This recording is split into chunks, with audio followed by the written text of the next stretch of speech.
All right. Hey, everybody. Well, Annette and I just had a brief conversation about how we're going to start this with what I call a toning or a frequency download. And we're going to get into in this conversation what that's all about, how that came to be. But we felt really inspired to start this conversation right off the bat with a toning download.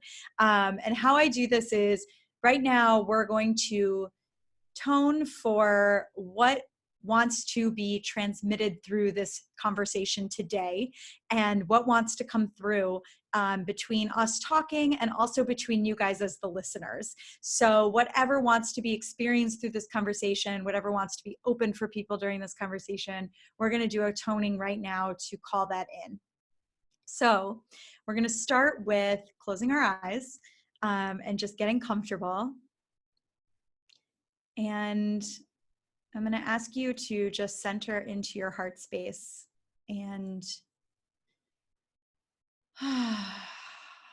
letting yourself just relax into your body. All you have to do is receive.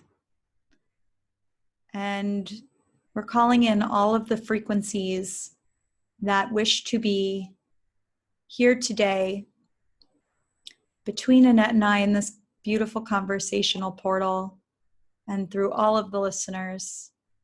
All that wants to come through and be transmuted, the messages that wish to be transcribed into voice, the energies that wish to come through our sharing. And we call this through with tones now.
Whenever you're ready, feel free to open your eyes.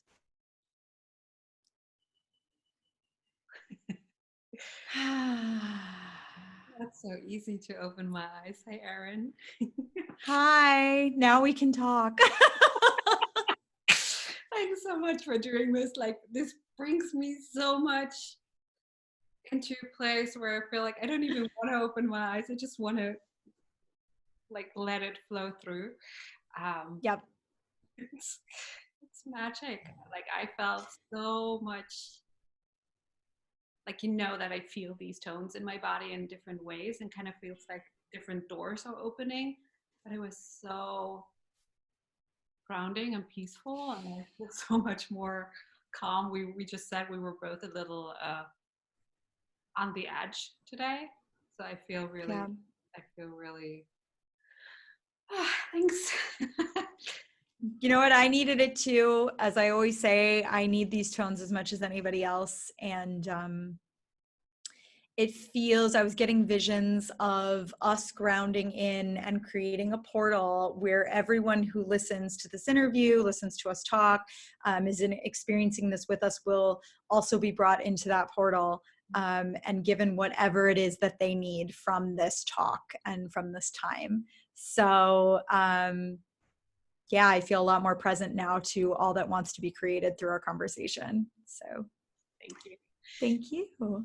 That's what I said. Like it's not everybody might be familiar with toning because it's, you know, not like sound baths are everywhere, or, you know, like a lot of stuff is very well known. What you do is still rare, I would say. But as we talked about before, like once you experience something, you might be more open to it, even though you don't understand it. What exactly? But Yes. little food for thought, food for the mind. Like, what exactly is it? Like, what did you do? Yeah. And, you know, it's interesting because you do see people toning per se. Like sometimes you see someone who's maybe playing the singing bowl, making sounds with their voice, or you know, it is seen sometimes. But what I always tell people is that the voice is a portal. It's a channeling tool. And so just like one channeler is not channeling the same thing as another channeler, when I tone, it's not bringing the same thing through as when someone else tones. And so really anybody can make sounds with their voice if they want to. And I get people sometimes asking me like, can you teach me how to do it? And I'm like, well, just make sounds, you know, like really it's what you're meant to bring through, you know? And so really what it's about is, clearing your energetic space for whatever your channeling purpose is. And so for me, very specifically, these tones do serve a specific purpose. And a few of the ways that I like to describe it to people is, one, I work very closely with the quantum field. And this is why when I do toning, it can happen like this. It can happen at a distance. It can happen traversing time and space, is because, and I don't actually have to be with someone to do it, even though of course that's a lovely experience to receive it in person. But we're opening a quantum download. So essentially my toning opens that field where whatever is necessary in that moment can come through. So whatever somebody needs, whatever the calling is, whether it's healing or clearing or opening or transforming, it can happen in that moment. The other part of it is that I'm also just an intuitive who tunes into the energies and can work with the energies through my own free will and through my own intention. So I can intentionally call something through that portal if I feel that it's needed or necessary. And also I work with specific frequencies that, from what I've been able to decipher, do not come from this reality. They're from other dimensions, and they tend to override the human system. They tend to override our 3D experience of reality, and even our 4D experience of reality. Actually, they go beyond cause and effect. They have sort of a miracle-like quality to them. And what I've seen is that they tend to override our human systems and whatever we've put into place as our belief systems or our ideas of how things work in this reality, and just create a whole new space. So people tend to come out of experiencing them being like, oh, okay, like I don't even know what just changed, but something changed, because it kind of goes beyond our minds and what we can explain right now. So, yeah. I feel like us being so conditioned to grasp everything with our mind, or wanting to grasp everything with our mind, we are even, you know, like we're even hesitant in a yoga class to really make sound. But once you do it, you really feel like you can sound from your room, you can sound from different places, and it's actually healing. Like our own sound can heal us. But as you set an intention, and you allow sounds that are not necessarily earthbound to come through. So you don't really, do you know what you're tapping into? Like what's the frequency that you're tapping into? Do you know it? Because you know that I also work with light language, which is, you know, like channel, and it's also not earthbound, this frequency that comes through, and she actually knows what she's tapping into. But you don't even have to know, but just, do you get an idea when you set the intention, do you know what you're opening up to? I have ideas about it. I don't personally feel called to give it too much of a story. And I do relate to light language. When I see people working with light language, I'm like, oh, I could very closely relate that to what I am doing. And I've been transported to star systems in my work with myself and in my journeys personally, that I know that I'm very intimately tied to. And there's a few star systems in particular that I don't go into specific stories or names about, but I just know that so much of the essence of my light and my source connection is from those places. And when I've touched into those source energies, I have felt myself going home. I have felt, you know, that is so much of my journey. You know, even sometimes I joke with people, they ask me about, you know, if I've had experiences with past lives. And I'm like, I'm really not interested in any past lives I've had on Earth. Like, but I could talk to you about the past lives I've had in other star systems, because I know I've had them there. And I feel so connected to my life as a light being. That being said, actually at this point in my life, I'm super excited to be playing with my life as a human. I think this is like actually the greatest show in town right now, and super fun when we tap into that part of it. Because I know spiritual people so often are like just wanting to get back to life as a light being. And I can understand that because I've felt that many times in my life as well.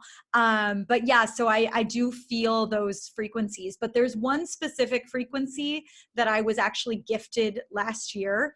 And it took like a couple of months to download it fully into my system. But there's one specific frequency coming through my voice right now that I know is one of the very specific gifts from source that is here specifically for this awakening at this time on this planet.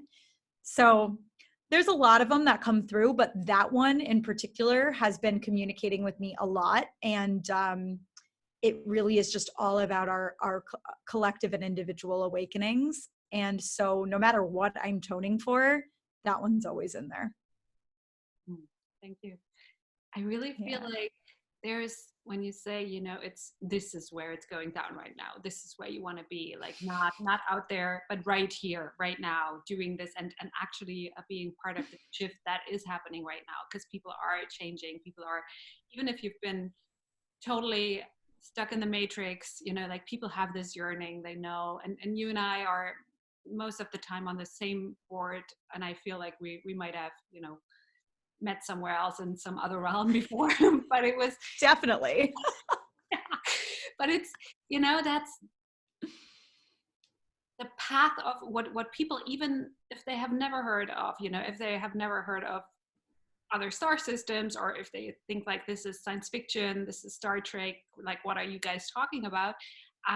But this path of following your soul, following your heart, instead of sitting in a cave and wanting to meditate yourself out there into the light.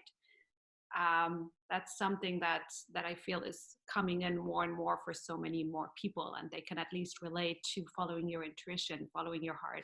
So maybe you want to tell us a little bit more about your path, and because I know that this is also a big part of your life and your experience.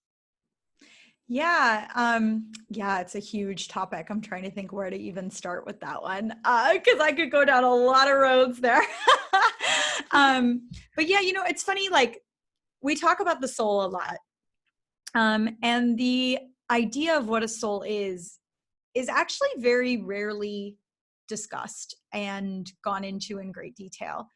And I've had a very large journey with uncovering for myself what is the soul and what is my soul and what is my journey with being a souled being.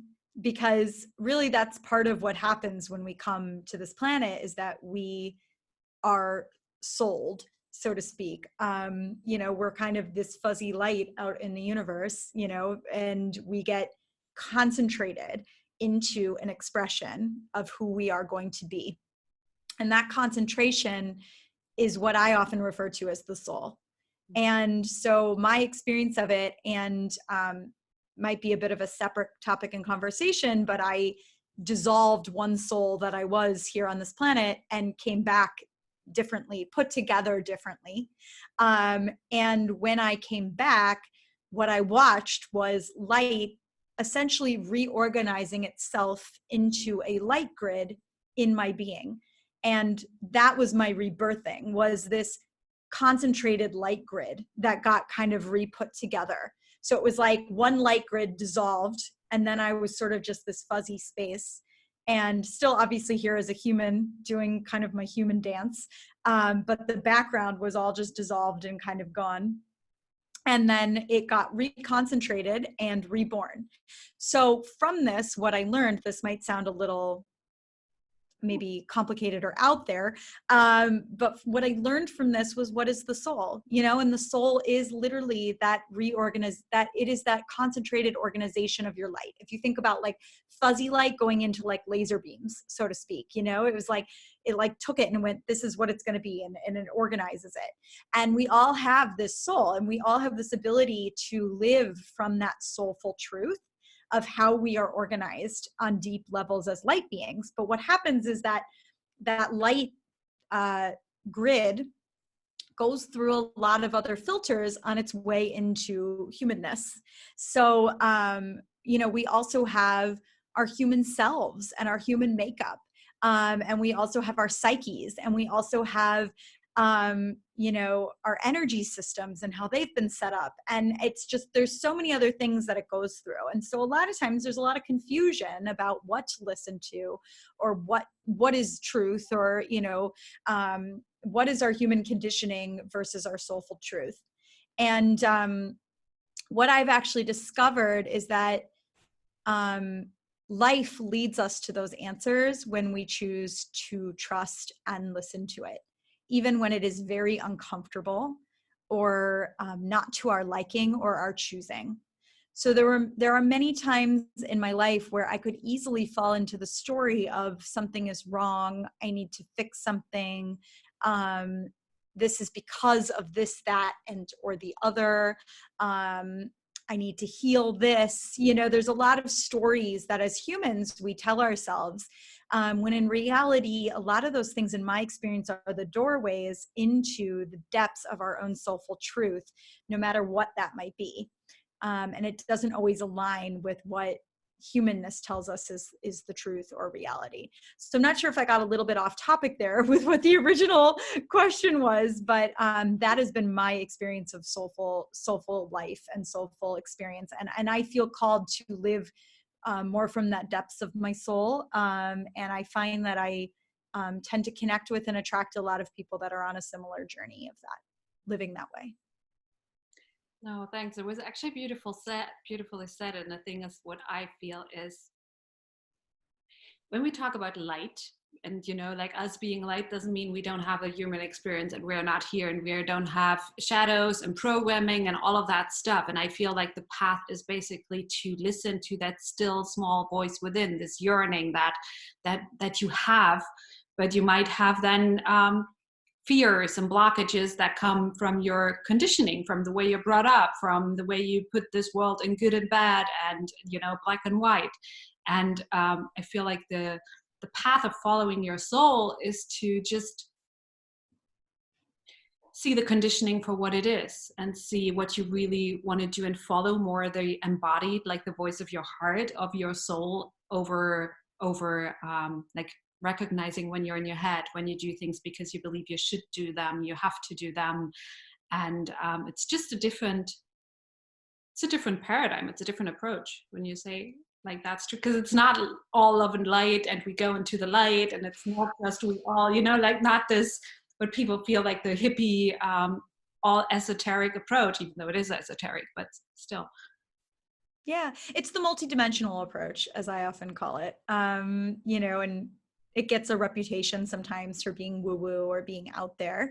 But for me, it's just always been the way that feels the most true and the most aligned. And, even like when I went through this soul swap experience, I got really clear on the way my human self can kind of run the show sometimes, because when my soul was kind of in this rebirthing process, as I said before, my human self was still sort of out here doing its thing. And I had a psyche and I had a setup going on humanly.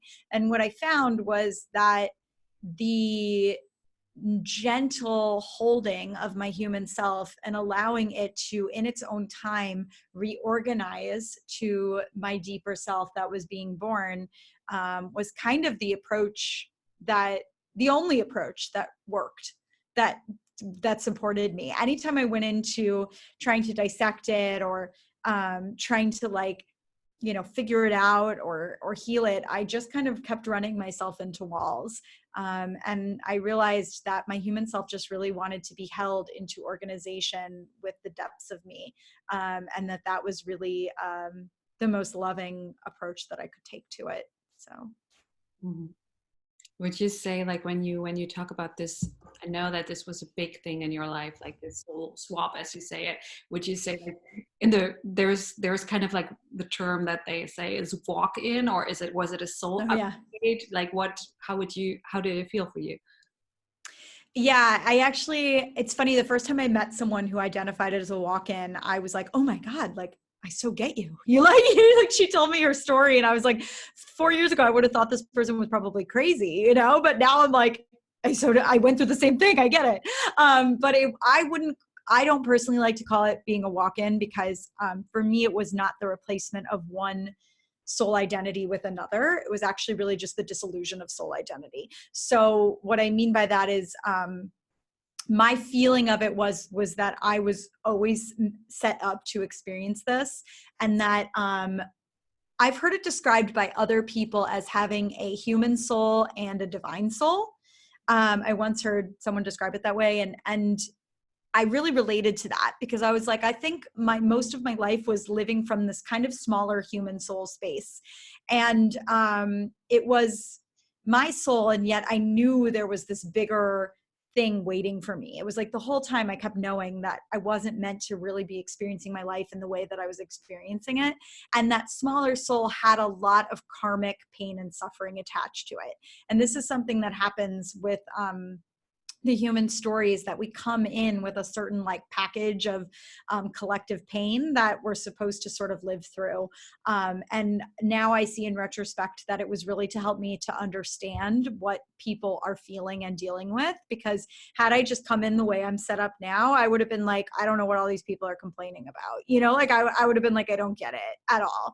And so when this soul finally kind of crashed and burned, when the small soul kind of crashed and burned, I think it was always sort of divinely set up to do that and to leave me. And for some people, that could have literally been leaving the human body. Like, I could have completed that soul's journey and died and left the human body. And that could have been one path that I could have chosen with that. But for some reason, I didn't choose to do that. I chose to stay here as this human being that is Erin, and just embody a bigger part of myself, which I like to call my divine soul, because it feels like the soul that is here with me now is my most aligned with source and my biggest expression that's actually possible as a human. And so my human self is still always kind of on the upgrade train of getting on board with what this bigger divine soul is all about. And so it's not like, oh, I'm a fully enlightened being now. But that's been sort of the journey with it. So I don't identify with the walk-in story, even though I could totally relate to that when somebody talks about it. It's also like, I want to talk a little bit later about when you say like the human you is trying to catch up, which is what the toning is for, which is what cacao that you work with is for, that we work with is for. Like, I use it too. But your story reminds me of, we wake up to something, to realize that we are something bigger out of this fear, right? Or this pain that we are in. We're living a life and we're feeling something's not aligned. Like I'm not happy. I'm not satisfied. I want to live a different life. My soul is yearning for more. And then if this fear gets big enough, or we get pushed out of our jobs or whatever it is, for me, it is like we come to this matrix moment where we get asked, do you want to take the blue pill or the red pill? Do you want to stay in the story and in the pain and suffering, or do you want to see the bigger picture, which might be out there and scary in ways, right? And then there's once you took this pill and your picture got a little bit bigger and wider, I feel, but then, and this is when the fun begins, I feel it's there will still be days that suck, but you can make a choice then whether you want to learn from suffering or want to actually learn from joy and all of this fun stuff. Does this make does this resonate? Does this make sense? Or do you have anything? Yeah. It's funny because I don't always feel it's a choice in the sense of, like until my original soul left me, there was this undercurrent of pain within me all the time. Mm-hmm. And because I had not experienced anything different than that, I didn't know really that it was there. I just knew that there was an undercurrent of pain within me all the time. And that no matter what I did, I always kind of ended up back in that. And it was like this constant kind of irritation inside of me and this constriction. And so, I would read all the spiritual teachings about like choosing your reality and choosing, what you said. And I was always kind of like, like, shut up. Because it was like, that's great, but like, I'm in so much fucking pain, and I couldn't understand why I was in pain, like because I also could still feel this bigger part of me in the background. And so I knew there was something else, and when I went through, I also sometimes call it my soul death, because when I lost that small soul, which it literally just fell away when the time was right, almost like an apple falling off a tree. It was just time for it to go. And I had lived what needed to be lived. And it fell off the tree and it left me. And as one of my teachers at the time told me, it dropped into the existential blender, which I love. And it was gone. And I was just left in this empty space for quite a little bit of time, actually. And I just remember suddenly it dawning on me like, oh my God, no wonder I've been in so much pain. Like it was like this realization of like, I've been fighting what I have been feeling for my entire life, thinking that I wasn't supposed to feel that, when in reality, it was just sitting there at the bottom of myself. And I had to deep dive into it over and over and over again until it was complete, until it was done. And ever since, even when I go through struggle or things that come up for me, which it totally still does, and I have my days where I'm very annoyed or when I'm very sad or when things come up all the time, but it is never experienced in the same way as I used to experience it. And it was something actually that really taught me that when you go through a conscious shift, there is no going back, because it was like I couldn't even remember how to feel the way I used to feel. It was like it was just so completely gone. And now my experience is so much more held. I can hold myself in things in such a different way than I used to. So this is something that, I think can get overlooked sometimes with the individual process, because we are all on such an individual awakening process. And everyone's process is going to be so unique and have such unique aspects to it. And one of the things that I do when I work with people is validate their experience a lot, not just because I feel called to validate it, but because I see it. When I work with someone, I look at what's going on with them holistically and in their collective field and in their experience, and I can usually see where things are coming from for them, so things that they've been told they're wrong for experiencing their whole life. It's like, well, here's a little bit of what's going on with your setup. And like, also, how can we invite that to evolve? Because there is always an evolution available within all that we're experiencing. So this is what I mean by trusting life and trusting what's there for each one of us, because life is always leading us towards the next evolution. within ourselves. And this is where sometimes general spiritual rhetoric can get a little like weird, woo-woo and disconnected sounding, because maybe it's not actually addressing exactly what's in your space right now to be shown up to. And that's why there is no one right path. And so people that get very into the shadow path of owning your shadow, or the, love and light path of like being in the big picture, it's like everyone has their own calling of where they are meant to be right now in this moment. And it's not necessarily going to be the same for each person, and it's going to change, and so yeah, that experience really taught me that what you are experiencing is so perfect, even when it feels terrible, or even when it feels hard. There is deep transformation available to us, and it can always get better. And by better, I just mean more aligned with your truth, more aligned with the wholeness of the experience that's available, more in and from a space of oneness, which in my experience changes the entire perception of anything that we are in and whatever we are feeling in that moment. The path of oneness, you mean? Yeah. Like, I totally agree, but how would you describe it, or have someone access this feeling who has never felt it?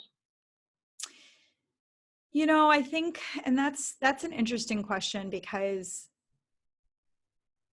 true oneness is incredibly hard to come by, because it's very, very rare. And I have found,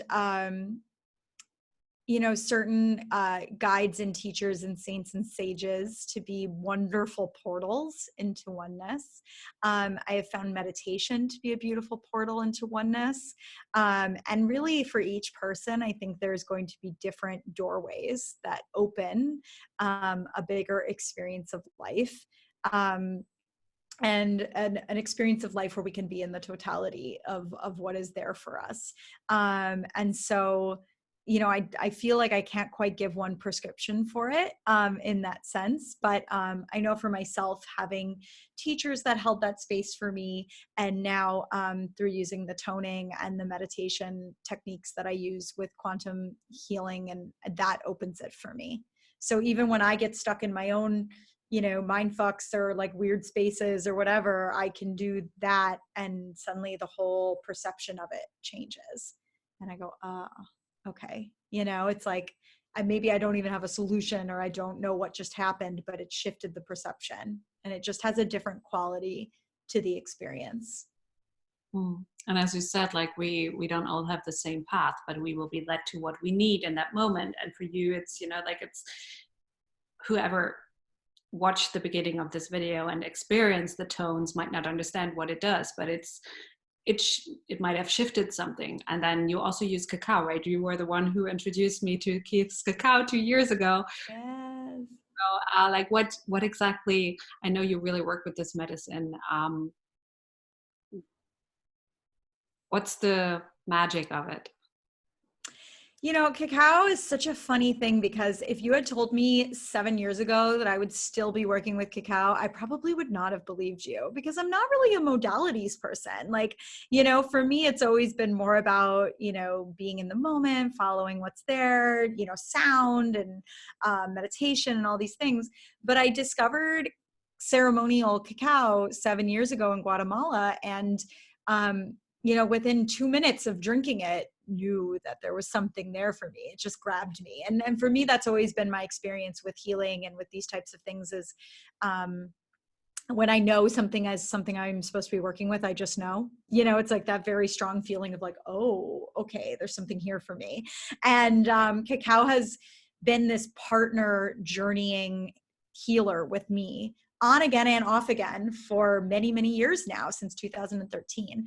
And cacao has this ability to open our hearts, to expand our awareness, to bring us down into our human selves. And really, it just opens a space of loving, compassionate holding. And what I have found is that that's just this incredible partner healing tool. So, we always talk about how psychedelics, they're not really a partner. They kind of throw you through to the other side. They push you through the door. You don't get a choice. You're going there. And as in a psychedelic, you're being given something in your body that you don't naturally make in your body in order to induce the psychedelic experience. And I've had beautiful experiences with psychedelics, but cacao has this gentle ability. It only has things in it that you naturally make by your body, and it just enhances those things. And so it takes your hand and it says, do you want to go through the door? And what do you want to do today? Like it's going to work with you. And because of this, I have found it to just be this incredible tool that always helps me come back to center, come back to myself, get still, get focused, like tune into what wants to happen, and what's being invited in my space. And I love giving it to other people because, in this busybody world of all these distractions, like it just brings people home. It just, gives them this gentle womb in which to be held from. And who doesn't need more of that? Like to me, it's like we all need a little bit of that. Like there's just no harm and no foul in being held in that loving, compassionate embrace in your physical body. And that's really, really what it does, is it holds your physical body in that. And so I have used cacao in many ways throughout the years. Originally, it was more for my personal healing. Then it was to support others in healing. Now it's really just to be this space holder. And also, I kind of fancy myself a cacao educator at this point. I really love just teaching people how to work with it, how to use it for personal practice, and what it can do for you. Because even in the world of cacao right now, and cacao has become very popular in the alternative and spiritual world, I don't often see it being taught how to use it as a personal space holder. Usually I just see it being used in ceremonies, which is part of what its use is to bring people's creativity out in a bigger way and support them in their expression in the world. But I just feel super called to be bringing people back to what it can do for you and the depths of what's possible with it. What I feel like from using it like every day for a couple of months is it's all about connection. That's what we're connection. Like when I use it just by myself every morning, it helps me connect with myself deeper, with my soul, with my heart. And if I use it in a ceremonial setting, it helps me connect with others on a different level, more from my heart, from my soul. And that's the beauty. What I love is this beautiful thing about cacao, because we are so disconnected in so many ways from us and from others. Definitely.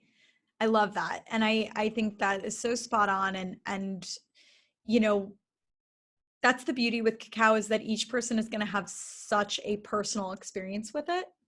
And that's one of the things I really love to encourage, because I just don't believe there's one approach for anything with anyone ever. And so a lot of people will ask me like, well, how do I do a cacao ritual? Or what cacao prayers should I use? And well, of course I can give suggestions. My goal is always to encourage people to find their ritual, find what calls to them, find how they feel called to use it. The other thing I get a lot is people being almost afraid to use it because they're afraid they're not going to be honoring the traditions of cacao. And something that I always tell people is that there are actually infinite traditions with cacao. It hasn't been one culture that used cacao throughout the years. It hasn't been one ceremony. It's actually been used so many ways.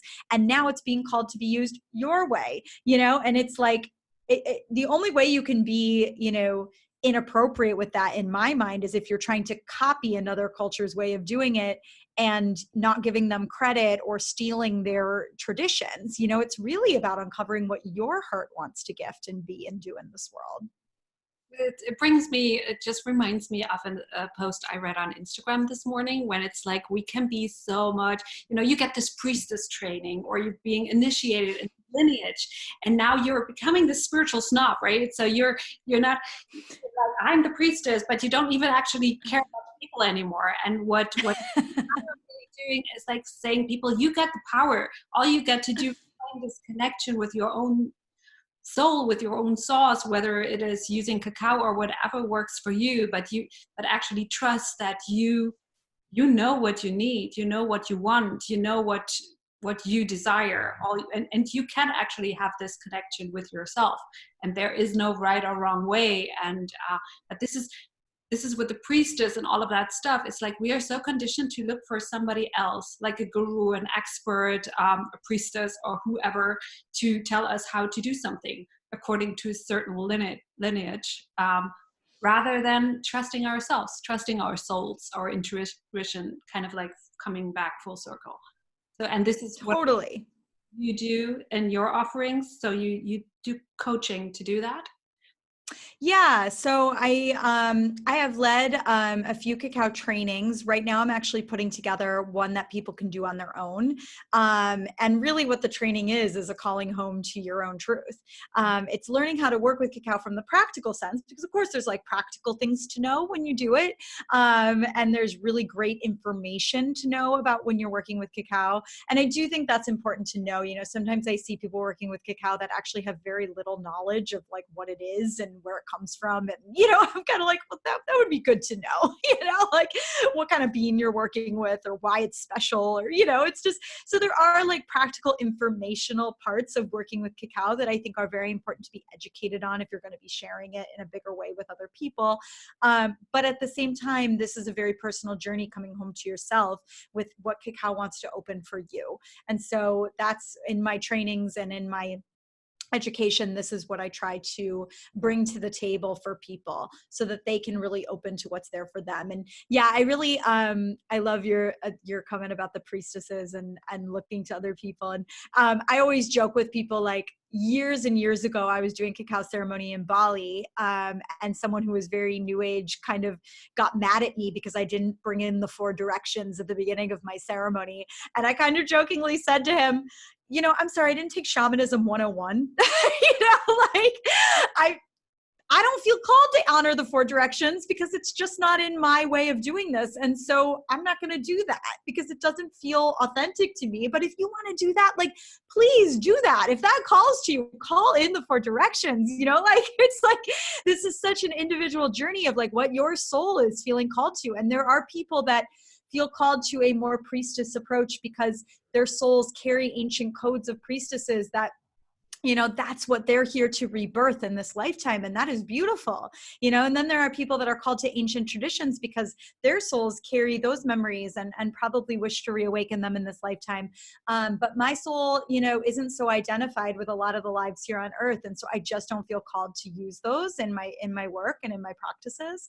And so that's not what I lean into. And so, yeah, in my training, which hopefully I'm going to have out soon, it's in the works, to have that out as a self-study course, is really all about that, is about coming home to you and what is your soulful truth that cacao can support you with. Because as my teacher that I learned from, Keith, who makes Keith's cacao, he was the original teacher I had to learn about cacao from. And one of the reasons I loved working with Keith is because he is very encouraging of people following their own paths with cacao, you know, and I really respected that about his teaching and how he brought it forward. Because I've really never worked with any teachers that don't encourage you to follow your own path. It's just really never been my thing. Yeah, so he always encouraged that. And so I try to pass that on in my teachings as well. This is why, you know, you are the antidote. You've got the power. Remember who you are. These are like the most 3, you know, the 3 hashtags that I always use, because that for me is kind of like the bottom line. So just for anybody who's really interested in what you're doing and has listened to the beginning of this call, there's more tonings on your YouTube channel to check out, and people can reach out to you. I'm going to post your information below this video. And yeah. Yeah, I have a few available on YouTube. I also have a free tone on Insight Timer as well. And the easiest way to link to all of that is actually through my Instagram. I have a website that's a little bit under construction at the moment, hopefully to be up very soon, which is just my name, erineber.com. But I also, my Instagram, which is also just my name, Erin Eber, has a link in it that links to most of my offerings. And right now, actually, the thing I have out that I'm most excited about is I have a 6-day toning package bundle that is available that is for this specific moment in time, like very specifically right now. So it has a tone to strengthen the immune system and the collective immunity of the world. It has a tone to awaken our heart's courage. It has a tone to clear anxiety and our fields right now. Like it has basically 6 different tones that all align with like what is going on right now in the world. And so I'm really inspired about that one at the moment, and that's available through that link as well. I call it the toolkit for our times. So there's a link there for that. But also, like I said before, there are free tones available. I also do a lot of lives on Instagram. Get on my newsletter because I announce doing calls as well, where I read the energy of what's going on right now and tone very specifically for what's going on right now. And then I also do sessions where I tone for people very specifically for whatever they need, whatever their soul's calling for. So there's a lot of ways to experience this in a lot of different capacities and levels. Try to cover all the bases. Checking in with you, what's going on with you right now? Is there anything that I haven't asked, but it's still bubbling and wants to be expressed? Is there anything that like you're close that you feel needs to be shared or wants to be shared? I love that you do that and ask that question. That's so beautiful. Yes, I feel there is something to be shared. You know, I feel that my toning work and this frequency specifically that I've spoken of that wants to come through is really a divine awakening. And part of my journey of my smaller soul dissolving and my bigger soul taking over was not only to put me through this process, but it was to teach me, because this is, I feel, what's being invited as a collective, is that we can step into this bigger expression of ourselves and this bigger expression of humanity. And what that's exactly going to look like, I don't know yet.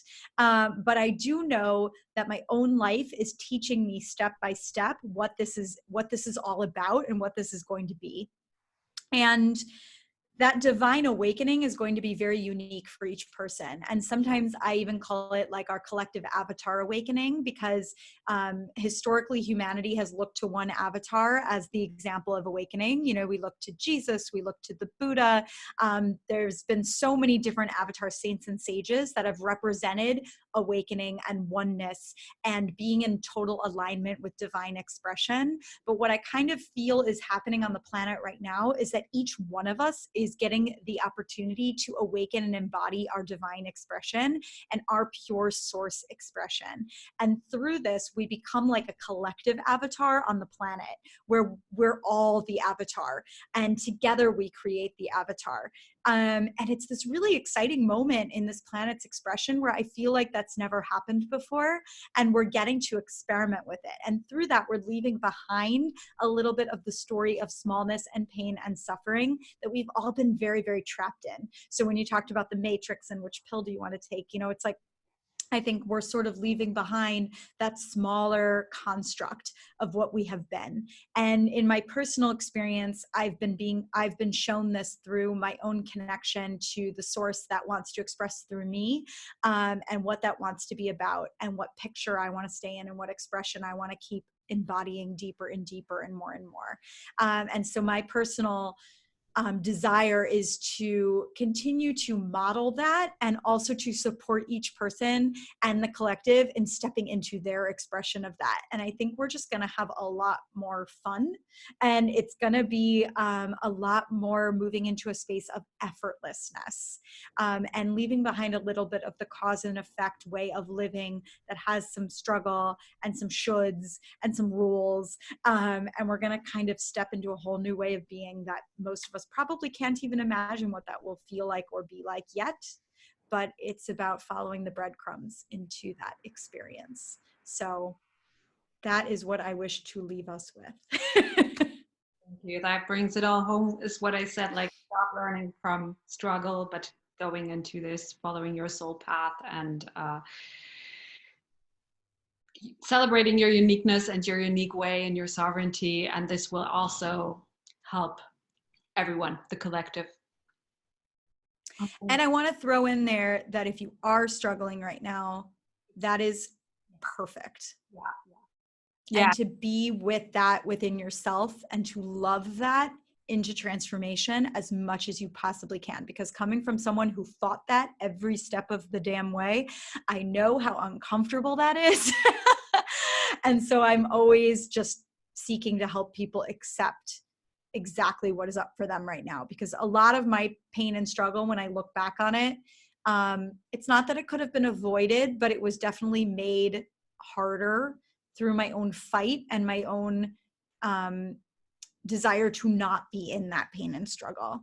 So every time I actually allowed myself to fully go into it and go through it, I would come out the other side much, much freer and much happier. So anyone who is currently struggling or feeling that pain, you know, I always just encourage them to fall into the grace as much as they can of the vastness of the universe and what is available to them, and to ask for that grace and that holding from themselves and from a bigger space. And I find that magic and miracles can really occur. Definitely. Totally agree. Thank you so much. Um, Thank you. Sending you much love to Thailand, where you are at right now, to the beach. Thanks for Thank you.